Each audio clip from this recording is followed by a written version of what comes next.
Everyone, earn മാർക്സിന്റെ പുതിയൊരു വീഡിയോയിലേക്ക് എല്ലാവർക്കും സ്വാഗതം. സോ ഇന്ന് നമ്മൾ ഡിസ്കസ് ചെയ്യാൻ പോകുന്നത് ക്വസ്റ്റ്യൻ പേപ്പർ ആണ്. എങ്ങനെയാണ് ക്വസ്റ്റ്യൻസ് വരിക, അല്ലെങ്കിൽ എന്താണ് അതിന്റെ പാറ്റേൺ, എന്തൊക്കെ റൂൾസ് ആണ് നമ്മൾ ഫോളോ ചെയ്യേണ്ടത്, എങ്ങനെയൊക്കെ ഏതൊക്കെ ചാപ്റ്റേഴ്സിൽ നിന്ന് എങ്ങനെയൊക്കെയാണ് ക്വസ്റ്റ്യൻസ് വരുന്നത്, ഇങ്ങനെയുള്ള ഒരുപാട് കാര്യങ്ങൾ നമുക്ക് റെലവൻ്റ് ആയിട്ടുള്ള എന്നാൽ യൂസ്ഫുൾ ആയിട്ടുള്ള ഒരുപാട് കാര്യങ്ങളാണ് ഇന്ന് നമ്മൾ ഈ വീഡിയോയിൽ ഡിസ്കസ് ചെയ്യാൻ പോകുന്നത്. ജസ്റ്റ് നമ്മുടെ ക്വസ്റ്റ്യൻ പേപ്പറിന്റെ ഒരു പാറ്റേൺ ആണ് ഡിസ്കസ് ചെയ്യുന്നത്. ഇതിപ്പോൾ നമ്മുടെ 2025 ഒരു ക്വസ്റ്റ്യൻ പേപ്പറാണ് ഇവിടെ കൊടുത്തിട്ടുള്ള ഇംഗ്ലീഷിൻ്റെ. സോ നമുക്ക് ഫസ്റ്റ് ഓഫ് ഓൾ വരുന്നത് അതിൽ കുറച്ച് റൂൾസും കാര്യങ്ങളൊക്കെയാണ് പറയുന്നത്. ഫസ്റ്റ് ഓഫ് ഓൾ നമ്മളൊരു എക്സാമിന് പോകുമ്പോൾ, ഒരു എക്സാം നമ്മൾ അറ്റൻഡ് ചെയ്യാൻ പോകുമ്പോൾ ഇമ്പോർട്ടൻ്റ് ആയിട്ട് നമ്മൾ ശ്രദ്ധിക്കേണ്ട കാര്യങ്ങളാണ് നമ്മൾ ഡേറ്റ്, നമ്മുടെ എക്സാമിനേഷൻ്റെ പേര്, എന്ത് എക്സാമിനേഷൻ ആണോ അത് ഡേറ്റ് നമ്മൾ കറക്റ്റായിട്ട് നമ്മൾ എഴുതിയിരിക്കണം. നമ്മൾ അത് മറക്കാൻ പാടില്ല. ദാറ്റ്സ് നെക്സ്റ്റ് പറയുകയാണെങ്കിൽ നമ്മളെ വീക്ഷിക്കാനായിട്ട് അല്ലെങ്കിൽ നമ്മളെ ക്ലാസ്സിൽ നമ്മളെ നിരീക്ഷിക്കാനായിട്ട് ഇൻവിജിലേറ്റേഴ്സ് ഉണ്ടായിരിക്കും. അവരുടെ സൈൻ നമ്മളാണ് ഉറപ്പ് വരുത്തേണ്ടത്. അവർ ഉറപ്പ് വരുത്തും. കൂട്ടത്തിൽ തന്നെ നമ്മളാണ് നമ്മുടെ എക്സാം ഷീറ്റിൽ അല്ലെങ്കിൽ ആൻസർ ഷീറ്റിൽ അല്ലെങ്കിൽ നമ്മുടെ ഹോൾ ടിക്കറ്റിൽ ആ വ്യക്തിയുടെ സൈൻ ഉണ്ട് എന്നുള്ളത് നമ്മൾ ഉറപ്പ് വരുത്തുക. അതുപോലെ തന്നെ ആൻസർ ഷീറ്റ് ആയിക്കോട്ടെ, നമ്മുടെ ക്വസ്റ്റ്യൻ പേപ്പർ ആയിക്കോട്ടെ, നമ്മുടെ എല്ലാം ക്വസ്റ്റ്യൻ പേപ്പർ നമ്മുടെ റോൾ നമ്പർ എഴുതുക. അതുപോലെ തന്നെ നമ്മുടെ ഹോൾ ടിക്കറ്റ് എല്ലാം അവർ ഉറപ്പ് വരുത്തിയിട്ടില്ല, അവർ നിരീക്ഷിച്ചിട്ടില്ല എന്നുള്ളത് നമ്മളും കൂടി ഉറപ്പ് വരുത്തണം. അത് നമ്മുടെയും കൂടി റെസ്പോൺസിബിലിറ്റിയാണ്. ദെൻ നമ്മൾ പറയാൻ പോകുന്നത് കുറച്ച് ഇൻസ്ട്രക്ഷൻസ് ആണ്, ജനറൽ ഇൻസ്ട്രക്ഷൻസ് ആണ്. അതിൽ ഫസ്റ്റ് ഓഫ് ഓൾ പറയുന്നത് നമ്മളെ റോൾ നമ്പർ വളരെ കൃത്യമായിട്ട്, എന്ന് വെച്ചാൽ നമ്മൾ ഹറിബറിയിലായിരിക്കും, ടെൻഷനിലായിരിക്കും, അതൊക്കെ നമ്മൾക്ക് ഫസ്റ്റ് ഒരു 15 മിനിറ്റ്സ് നമുക്ക് തരും. ആ 15 മിനിറ്റ്സിൽ നമ്മൾ വളരെ കാമായിട്ട് നമ്മുടെ ടെൻഷൻസും എല്ലാം മാറ്റി വെച്ചിട്ട് ഫസ്റ്റ് ഒരു 2 മിനിറ്റ്സ് നമ്മൾ കാമായിട്ടിരുന്നിട്ട് നമ്മുടെ ഈ ടെൻഷനും നമ്മുടെ ഈ ഹറിബറിയും ഒക്കെ ഒന്ന് ഒതുക്കിയതിന് ശേഷം നമ്മൾ എക്സാമിന് വേണ്ടിയിട്ട് കാമായി റിലാക്സ് ചെയ്ത് എക്സാം എഴുതാൻ വേണ്ടിയിട്ട് നമ്മൾ പ്രിപ്പയർഡ് ആവണം. അതാണ് നമ്മൾ ഫസ്റ്റ് ചെയ്യേണ്ട കാര്യം. അതിന് നിങ്ങൾക്ക് എന്താണോ നിങ്ങളെ നിങ്ങൾക്ക് യൂസ്ഫുൾ ആവുന്നത് അത് നിങ്ങൾക്ക് മെത്തേഡ് ഫോളോ ചെയ്യാം. ഇപ്പോൾ ചില കുട്ടികൾക്ക് വെള്ളം കുടിക്കണമായിരിക്കും ഒന്ന് റിലാക്സ് ആവാൻ, ചില കുട്ടികൾക്ക് ചോക്ലേറ്റ് കഴിക്കാം, അങ്ങനെയൊക്കെ പലതരം ഹോബീസ് ഉള്ള കുട്ടികളുണ്ടാവും, പലതരം മെത്തേഡ്സ് ഫോളോ ചെയ്യുന്നുണ്ടാവും. അപ്പം നിങ്ങൾക്ക് എങ്ങനെയാണോ റിലാക്സേഷൻ കിട്ടുന്നത്, ചിലർ ബ്രീത്തിങ് എക്സസൈസ് ചെയ്യുന്നത് ഞാൻ കണ്ടിട്ടുണ്ട്. ഞാൻ ആ ഒരു കൂട്ടത്തിലുള്ള ആളാണ്. എനിക്ക് ബ്രീത്തിങ് എക്സസൈസ് ചെയ്ത് കഴിഞ്ഞാൽ കുറച്ച് റിലാക്സ് ചെയ്ത പോലെ തോന്നും. അപ്പം എക്സാം എഴുതുന്നതിന് മുന്നേ നിങ്ങൾ റിലാക്സ് ആവുക എന്നുള്ളതാണ് ഫസ്റ്റ് ചെയ്യേണ്ടത്. പിന്നെ നിങ്ങളുടെ റോൾ നമ്പർ ക്വസ്റ്റ്യൻ പേപ്പറിൽ എഴുതണം. അതുപോലെ തന്നെ ആൻസർ ഷീറ്റിലും നിങ്ങളുടെ റോൾ നമ്പർ കൃത്യമായിട്ട് എഴുതാം. ദെൻ നിങ്ങളുടെ ക്വസ്റ്റ്യൻ പേപ്പർ തരുമ്പോൾ അതിലൊരു കോഡ് ഉണ്ടായിരിക്കും. അതും നിങ്ങൾ കൃത്യമായിട്ട് നിങ്ങളുടെ ആൻസർ ഷീറ്റിൽ ഫസ്റ്റ് പേജിൽ എഴുതിയിരിക്കണം. ഓക്കെ, അതിലൊന്നും ആ കാര്യങ്ങളിലൊന്നും ഒരു മിസ്റ്റേക്സും നിങ്ങൾ വരുത്താൻ പാടില്ല. ഇനി ആൻസേഴ്സിൽ നമ്മൾ ശ്രദ്ധിക്കേണ്ട കാര്യങ്ങളാണ്, ക്വസ്റ്റ്യൻ നമ്പർ നമ്മൾ കൃത്യമായിട്ട് ഇട്ടിരിക്കണം. അതുപോലെ തന്നെ ഒരു ടെൻഷനും ഇല്ലാതെ നമ്മുടെ കാര്യങ്ങൾ ക്ലിയർ ആയിട്ട് വെക്കുക. നമ്മുടെ റോൾ നമ്പർ, നമ്മുടെ എക്സാമിൻ്റെ പേര്, ഡേറ്റ്, അതുപോലെ തന്നെ ക്വസ്റ്റ്യൻ നമ്പർ, ഇങ്ങനെയുള്ള പ്രധാനപ്പെട്ട കാര്യങ്ങളെല്ലാം നമ്മൾ നേരത്തെ കൃത്യമായിട്ട് എഴുതിയിട്ടില്ലേന്ന് പിന്നെ ക്രോസ് ചെക്ക് ചെയ്യുക. നിങ്ങൾ ആൻസർ ഷീറ്റ് വെക്കാൻ പോകുന്നതിന് മുന്നേ നിങ്ങൾ ക്രോസ് ചെക്ക് ചെയ്യണം. ഓക്കെ, നെക്സ്റ്റ് പറയാനുള്ളത് പിന്നെ ആൻസർ ബുക്കിൻ്റെ ആൻസർ ബുക്കിലും നിങ്ങളുടെ റോൾ നമ്പർ കൃത്യമായിട്ട് എഴുതിയിരിക്കണം. പിന്നെ പറയാനുള്ളത് ക്വസ്റ്റ്യൻ പേപ്പറിൻ്റെ കോഡ് നമ്പർ, അതും നിങ്ങൾ കൃത്യമായിട്ട് എഴുതിയിരിക്കണം. ഇത്രയാണ് ഫസ്റ്റ് ഒരു ഇൻട്രൊഡക്ഷൻ ആയിട്ട് പറയാനുള്ളത്. ജസ്റ്റ് നമ്മുടെ ഫസ്റ്റ് പേജിൽ നമുക്ക് ഫുൾഫിൽ ചെയ്യാനുള്ള കാര്യങ്ങൾ ഇത്രയാണുള്ളത്. ഫസ്റ്റ് എന്തൊക്കെയാണ് നമ്മൾ പറഞ്ഞത്, നമ്മൾ റോൾ നമ്പർ എഴുതണം. അതുപോലെ തന്നെ നമ്മുടെ ഡേറ്റും എക്സാമിനേഷനും, അതുപോലെ കോഡ് നമ്പർ, ക്വസ്റ്റ്യൻ പേപ്പറിൻ്റെ കോഡ് നമ്പർ, ഇത്രയും കാര്യങ്ങൾ നമ്മൾ പിന്നെ ഇൻവിജിലേറ്റേഴ്സിൻ്റെ ഒപ്പ്, സിഗ്നേച്ചർ നമ്മൾ വാങ്ങിയിട്ടില്ലേ എന്ന് ഉറപ്പ് വരുത്തുക. ഇത്രയും കാര്യങ്ങൾ നമ്മൾ പ്രിപ്പയർഡ് ആയിട്ട് ഇത്രയും കാര്യങ്ങൾ നമ്മൾ ഉറപ്പ് വരുത്തി നമ്മൾ റിലാക്സ് ചെയ്തിരിക്കുക. ഓക്കെ, ദെൻ ഇനി നമ്മൾ ക്വസ്റ്റ്യൻസ് റീഡ് ചെയ്യുന്ന ഒരു ടൈമാണ്. അപ്പം നമ്മുടെ എക്സാമിന് മൊത്തത്തിലുള്ളത് 3 hours ആണ്. 3 മണിക്കൂറാണ് നമ്മുടെ എക്സാം ഉള്ളത്. 100 മാർക്കിനാണ് നമ്മുടെ എക്സാം. മൊത്തത്തിലുള്ളത് 100 മാർക്കാണ്. അതും 2 പാർട്ടാക്കിയിട്ടാണ് നമ്മുടെ ക്വസ്റ്റ്യൻ പേപ്പർ ഉണ്ടാവുമായിരിക്കുക. സോ ഫസ്റ്റ് പാർട്ട് എന്ന് പറയുന്നത് പാർട്ട് എ പാർട്ട് ബി ഇങ്ങനെ രണ്ട് പാർട്ടായിട്ടാണ് നമ്മുടെ ക്വസ്റ്റ്യൻ പേപ്പർ വരുന്നത്. അതിൽ തന്നെ പാർട്ട് എയിൽ തന്നെ 5 സെക്ഷൻ ആയിട്ട് തിരിച്ചിട്ടുണ്ട്. A B C D E ഇങ്ങനെ 5 സെക്ഷൻസ് വരുന്നുണ്ട്. പാർട്ട് ബിയിലും ഇതേപോലെ തന്നെ 5 സെക്ഷൻസ് വരുന്നുണ്ട്. ഇങ്ങനെ പാർട്ട് എയിൽ 50 മാർക്കിനും പാർട്ട് ബിയിൽ 50 മാർക്കിനും അങ്ങനെ 100 മാർക്സിനാണ് ടോട്ടൽ എക്സാം വരുന്നത്. അപ്പോൾ ഈ സെക്ഷൻസിലും ഓരോ സെക്ഷനിലും നമ്മൾ എത്ര മാർക്സ് വെച്ചിട്ടാണ് നമ്മുടെ ചാപ്റ്റേഴ്സ് നിന്ന് വരുന്നതെന്ന് വെച്ചാൽ, ഇപ്പോൾ സെക്ഷൻ എയിൽ വരുന്നത് ഒരു 10 മാർക്കിന് മിനിമം 10 മാർക്കിന് വെച്ചിട്ട്, അല്ലെങ്കിൽ അതിലൊരു ചെറിയ വേരിയേഷനൊക്കെ വരും, ഒരു 9, 12 അങ്ങനെയൊക്കെ ഒരു വേരിയേഷൻ വരും. എങ്കിലും ഒരു 10 മാർക്കിന് ഉള്ളത് ഈ പോർഷനിൽ നിന്ന് വരും എന്നുള്ളത് നമ്മൾ പഠിച്ചു വെക്കുക. ഇപ്പോൾ പ്രോസും പോയട്രി നമ്മൾ ഒരുപാട് പ്രോസും പോയട്രി ഇംഗ്ലീഷിൽ പഠിച്ചിട്ടുണ്ട്. നമുക്കറിയാം ഒരു മൂന്ന് പോയംസും അതുപോലെ തന്നെ ഒരു 5-6 പ്രോസും വരുന്നുണ്ട്. അപ്പം അതിന് പുറമേ തന്നെ നമ്മൾ ഫങ്ഷണൽ റൈറ്റിംഗ് സ്കില്ല് ഇമ്പ്രൂവ് ചെയ്യാൻ വേണ്ടിയിട്ടുള്ള ചാപ്റ്റേഴ്സും വരുന്നുണ്ട്. നമ്മൾ പഠിച്ചു ഇമെയിൽ എങ്ങനെയാണ് എഴുതുക, ലെറ്റർ എങ്ങനെയാണ് എഴുതുക, ജോബ് ആപ്ലിക്കേഷൻ എങ്ങനെയാണ് എഴുതുക, റിപ്പോർട്ട് എങ്ങനെയാണ് എഴുതുക, മെമ്മോസ് എങ്ങനെയാണ് എഴുതുക, അങ്ങനെയുള്ള റൈറ്റിംഗ് സ്കില്ല് നമ്മൾ ഇമ്പ്രൂവ് ചെയ്യാൻ വേണ്ടിയിട്ടുള്ള ചാപ്റ്റേഴ്സും നമ്മൾ പഠിച്ചു. അതുപോലെ തന്നെ നമ്മൾ പ്രോസ്, പോയട്രി അങ്ങനെയുള്ള കാര്യങ്ങളും പഠിച്ചു.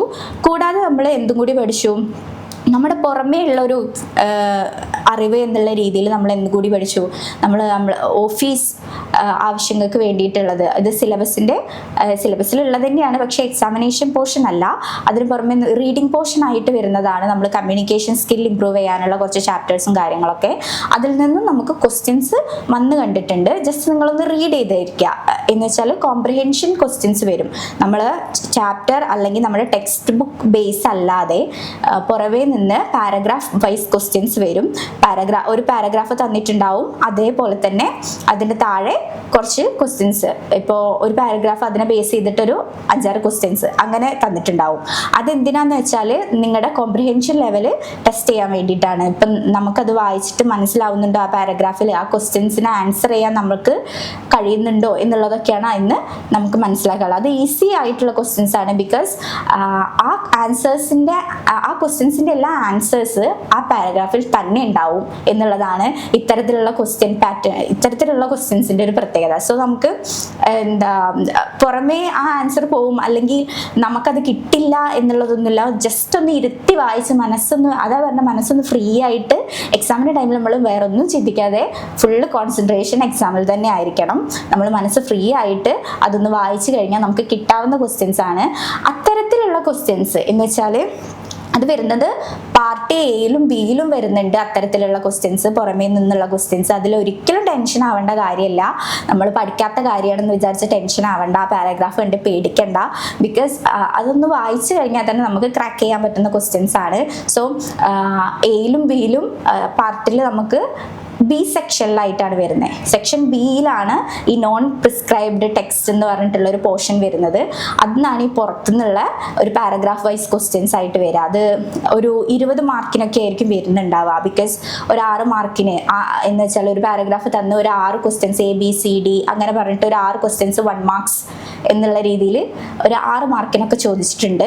അതുപോലെ തന്നെ ഒരു 2 പാരഗ്രാഫൊക്കെ തന്ന് കണ്ടിട്ടുണ്ട്. സോ ഒരു 10-12 മാർക്കിന് അല്ലെങ്കിൽ ഒരു 18 മാർക്ക് വരെയൊക്കെ പോയിട്ടുണ്ട്. അപ്പം ഒരു 100 മാർക്കിൻ്റെ ഒരു 20 മാർക്കോളം നമുക്ക് വായിച്ച് മനസ്സിലാക്കി ആൻസർ ചെയ്യാൻ പറ്റുന്ന തരത്തിലുള്ള ക്വസ്റ്റ്യൻസ് ആണ്. അത് നമ്മൾ പഠിക്കാത്ത പോർഷനാണ് വിചാരിച്ച് പേടിക്കേണ്ട. നമുക്ക് വായിച്ചാൽ കിട്ടാവുന്ന ക്വസ്റ്റ്യൻസേ ഉള്ളൂ.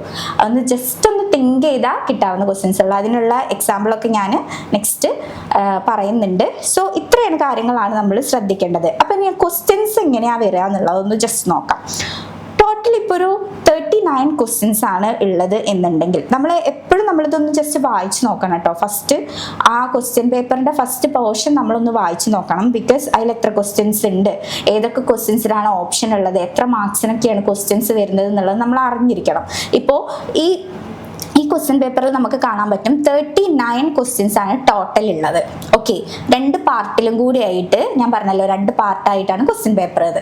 സോ പാർട്ട് എയും പാർട്ട് ബിയും കൂടി ആയിട്ട് 39 ക്വസ്റ്റ്യൻസ് ആണ് മൊത്തത്തിലുള്ളത്. So all questions are compulsory. എല്ലാ ക്വസ്റ്റ്യൻസും കമ്പൽസറി ആയിട്ടുള്ള ക്വസ്റ്റ്യൻസ് ആണ്. ഓക്കെ, അപ്പം അതിൽ ഒരു ക്വസ്റ്റ്യൻ വരുന്നതുണ്ട്. അപ്പൊ നമുക്ക് ഓർ ക്വസ്റ്റ്യൻ വരുന്നതുണ്ട്. പാർട്ട് ബിയിലായിരിക്കും ഓർ ക്വസ്റ്റ്യൻസ് വരിക. പാർട്ട് എ പോർഷൻ എന്ന് പറഞ്ഞാൽ ആ ഫുള്ള് നമുക്ക് കമ്പൽസറി ആയിട്ട് നമ്മൾ എഴുതേണ്ട കാര്യങ്ങളാണ്. ഓർ ക്വസ്റ്റ്യൻസ് ഒന്നും ഉണ്ടാവില്ല. നമ്മൾ ആ ക്വസ്റ്റ്യൻസ് തന്നെ നമ്മൾ അറ്റൻഡ് ചെയ്യേണ്ടി വരും. അതെല്ലാം നമുക്ക് ഈസി ആയിട്ടുള്ള എസ് എ ടൈപ്പ് ക്വസ്റ്റ്യൻസ് ഒന്നും ആയിരിക്കില്ല. ഒരു 3 മാർക്സ് വരെയുള്ള ക്വസ്റ്റ്യൻസ് ആയിരിക്കും പാർട്ട് എയിൽ ഉണ്ടാവുക. ഓക്കെ, സോ നമുക്ക് നോക്കാം 1 തൊട്ട് 19 വരെയുള്ള ഫസ്റ്റ് പാർട്ടിൽ 1 തൊട്ട് 19 വരെയുള്ള ക്വസ്റ്റ്യൻസ് എന്ന് പറയുന്നത് 1 മാർക്ക് ക്വസ്റ്റ്യൻസ് ആണ്. അപ്പം നമുക്കറിയാലോ 1 മാർക്ക് ക്വസ്റ്റ്യൻസ് എന്ന് പറഞ്ഞാൽ ജസ്റ്റ് ഒരു 1 വേർഡിലോ അല്ലെങ്കിൽ ഒരു 1 ലൈനിലോ സെന്റൻസിലോ ഒക്കെ എഴുതാൻ പറ്റുന്ന ക്വസ്റ്റ്യൻസ് ആയിരിക്കും. ജസ്റ്റ് പിക്കപ്പ് ചെയ്യാനുള്ള questions, objective type of questions, അല്ലെങ്കിൽ അങ്ങനെയുള്ളതായിരിക്കും. നമുക്ക് എക്സാമ്പിൾസ് ഒക്കെ തരും, അല്ലെങ്കിൽ നമുക്ക് ഓപ്ഷൻസ് തന്നിട്ടുള്ള ഒബ്ജക്റ്റീവ് ടൈപ്പ് ക്വസ്റ്റ്യൻസ് ഉണ്ടായിരിക്കും. അല്ലെങ്കിൽ ഇതുപോലെ ഫിൽ ഇൻ ദ ബ്ലാങ്ക്സ് ചോദിക്കും. നമുക്ക് ജസ്റ്റ് ഒരു വേർഡൊക്കെ ഉണ്ടാവുള്ളൂ ഫില്ല് ചെയ്യാൻ, അങ്ങനെ ഫിൽ ഇൻ ദ ബ്ലാങ്ക്സ് ഉണ്ടായിരിക്കും. അതുപോലെ ട്രൂ ഫോൾസ് എന്ന് പറയുന്നത്, ഇത് ശരിയാണോ, ഈ സ്റ്റേറ്റ്മെന്റ് ശരിയാണോ തെറ്റാണോ, ജസ്റ്റ് നമുക്ക് വായിച്ച് തന്നെ മനസ്സിലാക്കാൻ പറ്റുന്ന രീതിയിലുള്ള ശരിയാണോ തെറ്റാണോ എന്ന് ചോദിക്കുന്ന തരത്തിലുള്ള ക്വസ്റ്റ്യൻസ് ഉണ്ടാവും. അല്ലെങ്കിൽ മാച്ച് ദ കോളംസ്, ഇപ്പം മാച്ച് ചെയ്യാൻ പറഞ്ഞിട്ടുള്ള ഇതാണോ ഇതിന്റെ കറക്റ്റ്, അങ്ങനെ മാച്ച് ദ കോളംസ് എന്ന് പറഞ്ഞിട്ടുള്ളത് ഉണ്ടാവും. ഇത്തരത്തിലുള്ള പാറ്റേൺ 1 വേർഡ് ആൻസർ ക്വസ്റ്റ്യൻസ്, ഇത്തരത്തിലുള്ള പാറ്റേൺസ് ആണ് ഫസ്റ്റ് 1 to 19 ക്വസ്റ്റ്യൻസ് വരെ ഉള്ളത്. ഓക്കെ, ഒബ്ജക്റ്റീവ് ടൈപ്സ്, അല്ലെങ്കിൽ ഫിൽ ഇൻ ദ ബ്ലാങ്ക്സ്, അല്ലെങ്കിൽ മാച്ച് ദ കോളംസ്, അങ്ങനെയുള്ള തരത്തിലുള്ള ക്വസ്റ്റ്യൻസ് ആയിരിക്കും. വെരി ഈസി ആണ്. അത് എങ്ങനെയുള്ള ക്വസ്റ്റ്യൻസ് ആണ്? കമ്പൽസറി ക്വസ്റ്റ്യൻസ് ആണ്. നമുക്ക് ഓർ ക്വസ്റ്റ്യൻസ് ഒന്നുമില്ല, കമ്പൽസറി ആണ്. ഓക്കെ, ദെൻ 20 to 37 വരെ എന്ന് വെച്ചാൽ അതിൻ്റെ ഇടയിൽ ഒരു 36 മിക്സ് ആയിട്ടുണ്ട്. അതെങ്ങനെ മിസ്സായത്? 36 എങ്ങനെ മിസ്സായത്? ബിക്കോസ് ഞാൻ നേരത്തെ പറഞ്ഞു 2 പാർട്ടായിട്ടാണ് ക്വസ്റ്റ്യൻ പേപ്പർ. സോ അതിൽ ഒരു 29 or 30 വരെ ഉള്ളത് ചിലപ്പോൾ എന്തായിരിക്കും? പാർട്ട് എ ആയിരിക്കും. അപ്പോൾ പാർട്ട് ബിയിൽ എസ് എ ടൈപ്പ് ക്വസ്റ്റ്യൻസ് വരുന്നുണ്ടെന്ന് പറഞ്ഞു അല്ലേ? അപ്പോൾ ഈ 36 വരുന്നത് ചിലപ്പോൾ എസ് എ ടൈപ്പ് ക്വസ്റ്റ്യൻസ് ആയിരിക്കും. അതാണ് ഇങ്ങനെ കൊടുത്തിരിക്കുന്നത്. അപ്പോൾ ഷോർട്ട് ആൻസർ ക്വസ്റ്റ്യൻസ് ആണ്. ഏതൊക്കെയാണ് ഷോർട്ട് ആൻസർ ക്വസ്റ്റ്യൻസ് എന്നുള്ളത് ഇതിൽ നമ്മൾ ഉറപ്പുവരുത്തണം. 36 നമ്മൾ ഒരിക്കലും ഷോർട്ട് ആൻസർ ആണെന്ന് തെറ്റിദ്ധരിക്കാൻ പാടില്ല, ബിക്കോസ് അത് എസ് എ ആണ്. അതുകൊണ്ടാണ് ഇങ്ങനെ കൊടുത്തിരിക്കുന്നത്. 20, 22, അപ്പോൾ 21 എസ് എ ആണ്. 29, 31, 32, 33, 35 and 37 ഇത്രയും ക്വസ്റ്റ്യൻസ് ഷോർട്ട് ആൻസർ ക്വസ്റ്റ്യൻസ് ആണ്. ഓക്കെ, അതിൻ്റെ ഇടയിൽ മിസ്സായി പോയിട്ടുള്ളത് ചിലപ്പോൾ എന്തായിരിക്കും? എസ് എ ടൈപ്പ് ക്വസ്റ്റ്യൻസ് ആയിരിക്കും. ഇതാ താഴെ കൊടുത്തിട്ടുണ്ട്. 21, 30, 34 എന്ന് പറയുന്നത് 3 മാർക്സ് ക്വസ്റ്റ്യൻസ് ആണ്. ഷോർട്ട് ആൻസർ എന്ന് പറഞ്ഞാൽ 2 മാർക്കിന്റെ എന്ന് വെച്ചാൽ 2 മാർക്കിന്റെ ക്വസ്റ്റ്യൻ എന്ന് പറഞ്ഞാൽ ഒരു 3 or 4 വരിയിൽ ഒതുക്കാവുന്ന തരത്തിലുള്ള ആൻസേഴ്സ് ആയിരിക്കണം നമ്മൾ എഴുതുന്നത്. 3 വരിയിലോ അല്ലെങ്കിൽ 3 വരിയിൽ ഉൾക്കൊള്ളാൻ പറ്റുന്ന തരത്തിലുള്ള ക്വസ്റ്റ്യൻസ് ആൻസേഴ്സ് ആയിരിക്കണം നമ്മൾ 2 മാർക്കിന് എഴുതേണ്ടത്. ഓക്കെ, അത്തരത്തിലുള്ള ക്വസ്റ്റ്യൻസ് ആണ് എന്ത്? Short answers questions. 21, 30, 34 എന്ന് പറയുന്നത് 3 മാർക്സിന്റെ ക്വസ്റ്റ്യൻസ് ആണ്. കുറച്ചും കൂടി എലാബറേറ്റ് ചെയ്ത് ചെയ്യേണ്ടി വരും. ഓക്കെ, കുറച്ചും കൂടി നമ്മൾ എന്ത് ചെയ്യേണ്ടി വരും? ഇപ്പം നമുക്ക് ഒരു സമ്മറി, ഷോർട്ട് സമ്മറി അല്ലെങ്കിൽ ഷോർട്ട് തീം ഒക്കെ നമ്മളടുത്ത് ഡിസ്ക്രൈബ് ചെയ്യാനൊക്കെ വരുന്ന ക്വസ്റ്റ്യൻസ് ഉണ്ടായിരിക്കില്ലേ? ഇപ്പോൾ ഇതിനെക്കുറിച്ച്, ഇന്ന വിഷയത്തിനെ കുറിച്ച് ഒരു ഡിസ്ക്രിപ്ഷൻ തയ്യാറാക്കുക. ആ ഡിസ്ക്രിപ്ഷൻ ഒരു 3 മാർക്കിനായിരിക്കും. അത് എങ്ങനെയുള്ള ക്വസ്റ്റ്യൻസ് ആണ്? ഷോർട്ട് ആൻസർ ആണ്. എന്നാലും ഷോർട്ട് ആൻസർ എന്ന് പറഞ്ഞാൽ ഒരു 3 മാർക്ക് ക്യാരി ചെയ്യുന്നതുകൊണ്ട് തന്നെ ഒരു 40 വേർഡ്സിൽ മിനിമം നമ്മൾ എഴുതണം. 40 വേർഡ്സിൽ എന്ന് പറഞ്ഞാൽ ഒരു ചെറിയൊരു 10 ലൈനെങ്കിലും നമ്മൾ അതിൽ എഴുതിയിരിക്കണം. ഓക്കെ, ദെൻ നമ്മൾ വരുന്നത് 4 മാർക്സിന്റെ ക്വസ്റ്റ്യൻസ് ആണ്. 38, 39 എന്ന് പറയുന്നത് 4 മാർക്സ് ക്യാരി ചെയ്യുന്ന ക്വസ്റ്റ്യൻസ് ആണ്. അപ്പം നമുക്കറിയാം ഷോർട്ട് ആൻസർ അല്ല, ജസ്റ്റ് ഒരു എസ് എ മൂഡിലേക്ക് വരികയാണ്. ഒരു ഷോർട്ട് ആൻസർ എന്ന് പറഞ്ഞാൽ 3 മാർക്ക് വരെ, 4 മാർക്കിൻ്റെ ആകുമ്പോഴേക്കും ഷോർട്ട് എസ് എ ആയി. ഓക്കെ, നല്ലൊരു ലോങ് എസ് എ അല്ല, ഒരു ഷോർട്ട് എസ് എ ക്വസ്റ്റ്യൻസ് ആയിട്ട് മാറി. ഒരു 100 വേർഡ്സിൽ നമ്മളത് എഴുതണം. ഒരു 1 പേജ് ഒക്കെ നമ്മൾ 4 മാർക്കിന് എഴുതുന്നത് വളരെ നല്ലതാണ്. അല്ലെങ്കിൽ ഒരു 3/4 പേജെങ്കിലും നമ്മൾ എഴുതിയിരിക്കണം. ഓക്കെ, പേജ് എന്ന് പറഞ്ഞാൽ വലിയ ഹാൻഡ് റൈറ്റിംഗ് ഒക്കെ ഉള്ളവർ അങ്ങനെ തികയ്ക്കല്ല, നമ്മൾ അതിൽ കണ്ടന്റ് ഉണ്ടായിരിക്കണം. ഓക്കെ, നമ്മൾ എഴുതുന്ന ആൻസേഴ്സിൽ കണ്ടന്റ് ഉണ്ടായിരിക്കണം. അതും കൂടി നമ്മൾ ശ്രദ്ധിക്കണം. പിന്നെ നമുക്ക് 36 എന്ന് പറയുന്ന ഒരു ക്വസ്റ്റ്യൻ ആണ് ബാലൻസ് ഉള്ളത്. ഞാൻ പറഞ്ഞല്ലോ 36 പറയുന്നത് ഞാൻ പറഞ്ഞു ലാസ്റ്റ് വരുമ്പോഴേക്കും ഒരു essay ക്വസ്റ്റ്യൻ ഇടയിൽ ഉണ്ടാവുമായിരിക്കും. ബിക്കോസ് അത് ഡീറ്റെയിൽ ആയിട്ട് പറയാം. അതങ്ങനെ സെക്ഷൻസ് ആയി തിരിക്കുമ്പോൾ ലാസ്റ്റ് സെക്ഷൻ വരുന്നത് നമ്മുടെ ഓഫീസ് യൂസ് എന്ന് പറഞ്ഞിട്ടുള്ള അല്ലെങ്കിൽ നമ്മുടെ പുറത്തുനിന്നുള്ള ഒരു പോർഷനാണ്. ഓഫീസ് യൂസ് നമ്മൾ ജസ്റ്റ് ഇമെയിൽ അങ്ങനെയുള്ള കാര്യങ്ങളൊക്കെയാണ് ലാസ്റ്റ് പോർഷനിൽ വരുന്നത്. എങ്ങനെയാണ് ഇമെയിൽ അല്ലെങ്കിൽ ജോബ് ആപ്ലിക്കേഷൻ അങ്ങനെ ഓഫീസ് യൂസിന് വേണ്ടിയിട്ടുള്ള കാര്യങ്ങളാണ് ലാസ്റ്റ് ആ പോർഷനിൽ പറയുന്നത്. സോ നമുക്ക് essay ആയിട്ട് വരുന്നത് അതിന് മുന്നേ ഉള്ള ക്വസ്റ്റ്യൻ ആയിരിക്കും. സോ 36ാമത്തെ ക്വസ്റ്റ്യൻ ആണ് essay കൊടുത്തിരിക്കുന്നത്. 150 തൊട്ട് 200 വേർഡ്സ് വരെ. സോ നമുക്ക് ഒരു പേജ് എന്തായാലും നമ്മൾ എഴുതിയിരിക്കണം. 5 മാർക്കിന് ഒരു പേജ് എന്തായാലും നമ്മൾ എഴുതിയിരിക്കണം. അതിൽ നല്ല കണ്ടന്റ് ഉണ്ടായിരിക്കണം. ഇത്രയാണ് നമ്മുടെ ക്വസ്റ്റ്യൻ പാറ്റേൺ വരുന്നത്. ഇനി നമുക്ക് അപ്പം എല്ലാവർക്കും ഇത് മനസ്സിലായി എന്ന് ഞാൻ വിശ്വസിക്കുന്നു. ബിക്കോസ് ഇത്രയുള്ള കാര്യങ്ങൾ നമ്മൾ നമ്മുടെ പേരും അതുപോലെ തന്നെ പേര് എഴുതാൻ പാടില്ല, രജിസ്റ്റർ നമ്പർ, അതാണ് നമ്മുടെ പേര്, നമ്മുടെ രജിസ്റ്റർ നമ്പർ, അതുപോലെ തന്നെ നമ്മുടെ സബ്ജക്റ്റ്, നമ്മുടെ എക്സാമിനേഷൻ, അതുപോലെ എക്സാമിൻ്റെ പേര്, അതുപോലെ തന്നെ ഡേറ്റ്, റോൾ നമ്പർ, ഇത്രയും രജിസ്റ്റർ നമ്പർ, ഇത്രയും കാര്യങ്ങൾ നമ്മൾ ശ്രദ്ധിച്ച് എഴുതുക. പിന്നെ ക്വസ്റ്റ്യൻ പേപ്പർ കോഡ്, ഇത്രയും കാര്യങ്ങൾ ചെയ്യാം. പിന്നെ ഇൻവിജിലേറ്റേഴ്സിൻ്റെ സൈന്, ഇത്രയും കാര്യങ്ങൾ നമ്മൾ ഉറപ്പുവരുത്താം. ഇതാണ് ഫസ്റ്റ് സ്റ്റെപ്പ് എന്ന് പറയുന്നത്. പിന്നെ നമ്മൾ ക്വസ്റ്റ്യൻസ് എല്ലാം വായിച്ച് നോക്കുക. അത് ഫസ്റ്റ് നമ്മൾ മനസ്സിലാക്കേണ്ട കാര്യം എത്ര ക്വസ്റ്റ്യൻസ് മൊത്തത്തിലുണ്ട്, എത്ര ടൈം നമുക്കുണ്ട്, എത്ര മാർക്സിനാണ് ഓരോ ക്വസ്റ്റ്യൻസ് വരുന്നത് എന്നുള്ളത് നമ്മൾ കൃത്യമായിട്ട് അനലൈസ് ചെയ്യണം. ഫസ്റ്റ് ഓഫ് ഓൾ 39 ക്വസ്റ്റ്യൻസ് ആണ് മൊത്തത്തിലുള്ളത്. അതും 2 പാർട്ടായിട്ടാണ് വരുന്നത്, പാർട്ട് എ, പാർട്ട് ബി. അതിൽ പാർട്ട് എയിൽ തന്നെ എത്തരത്തിലുള്ള ക്വസ്റ്റ്യൻസ് ആണ് വരുന്നത്? 1 തൊട്ട് 19 വരെയുള്ള ക്വസ്റ്റ്യൻസ് എന്ന് പറയുന്നത് 1 മാർക്സിനുള്ളതാണ്. അത് കമ്പൽസറി ആണ്. അത് ഏത് ടൈപ്പ് ഓഫ് ക്വസ്റ്റ്യൻസ് ആണ് വരുന്നത്? ട്രൂ ഓർ ഫാൾസ്, അല്ലെങ്കിൽ ഫിൽ ഇൻ ദ ബ്ലാങ്ക്സ്, അല്ലെങ്കിൽ എന്താ പറയുക മാച്ച് ദ കോളംസ്, അത്തരത്തിലുള്ള ഒബ്ജക്റ്റീവ് ടൈപ്പ് ഓഫ് ക്വസ്റ്റ്യൻസ്, അത്തരത്തിലുള്ള 1 വേർഡ് ആൻസർ അല്ലെങ്കിൽ 1 സെൻറ്റൻസ് ആൻസർ, അങ്ങനെയൊക്കെയുള്ള ക്വസ്റ്റ്യൻസ് ആണ് വരിക, simple type of questions. Then വരുന്നത് 20 തൊട്ട് 37 വരെയുള്ള ക്വസ്റ്റ്യൻസ് എന്ന് പറയുന്നത്. അതിൻ്റെ ഇടയിൽ ചില ക്വസ്റ്റ്യൻസ് മിസ്സിംഗ് ആണ്. അതെങ്ങനെയാണ് വരുന്നത്? 20, 22, 29, 31, 32, 33, 35, 37.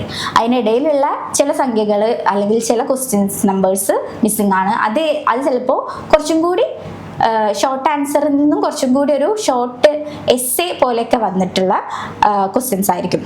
സോ ഇത്രയും ക്വസ്റ്റ്യൻസ് വരുന്നത് 2 മാർക്സിനാണ്.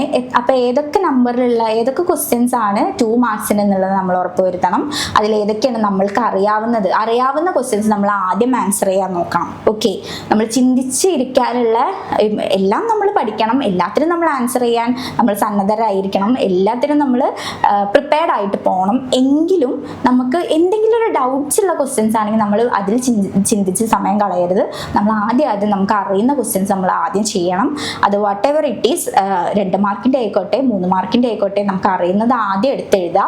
പക്ഷേ ആ ക്വസ്റ്റ്യൻ നമ്പർ എന്ന് പറയുന്നത് കൃത്യമായിരിക്കണം, മാറാൻ പാടില്ല. ആരും ക്വസ്റ്റ്യൻ നമ്പർ ഇടാനും മറക്കരുത്. ഇത്രയും കാര്യങ്ങൾ ആണ് എക്സാമിൻ്റെ കാര്യത്തിൽ നമുക്ക് ശ്രദ്ധിക്കാനുള്ളത്. അപ്പോൾ പിന്നെ essay ടൈപ്പ് ഓഫ് ക്വസ്റ്റ്യൻസ് വരും 5 മാർക്കിൻ്റെ. അത് ഏതാണെന്നുള്ളത് കൃത്യമായിട്ട് അറിഞ്ഞിരിക്കണം. എത്ര വേർഡ്സിനാണ് നമ്മൾ എഴുതേണ്ടതെന്ന് അറിഞ്ഞിരിക്കണം. ഇത്രയും കാര്യങ്ങളാണ് നമുക്ക് ഇതിൽ ശ്രദ്ധിക്കാനുള്ളത്. ഓക്കെ, അപ്പോൾ ഞാൻ ഈ വീഡിയോ നിങ്ങൾക്ക് എല്ലാവർക്കും ഉപകാരപ്പെട്ടു എന്ന് വിചാരിക്കുന്നു. Thank you. വെറും 6 മാസം കൊണ്ട് NIOS വിദ്യാർത്ഥികളെ വിജയത്തിലേക്ക് എത്തിക്കാൻ സഹായിക്കുന്ന സമ്പൂർണ്ണ ക്ലാസുകൾ ഇപ്പോൾ ഏൺ മാർക്സ് ലേണിംഗ് ആപ്പിൽ ലഭ്യമാണ്. ഈ വർഷത്തെ പുതിയ ബാച്ചിലേക്ക് അഡ്മിഷൻ എടുക്കുന്ന വിദ്യാർത്ഥികൾക്ക് പുസ്തകങ്ങൾക്ക് പുറമെ സ്റ്റഡി മെറ്റീരിയലുകളും പ്രഗത്ഭ അധ്യാപകരുടെ ഏറ്റവും മികച്ച റെക്കോർഡഡ് ക്ലാസുകളും ഉടൻ സ്വന്തമാക്കാം.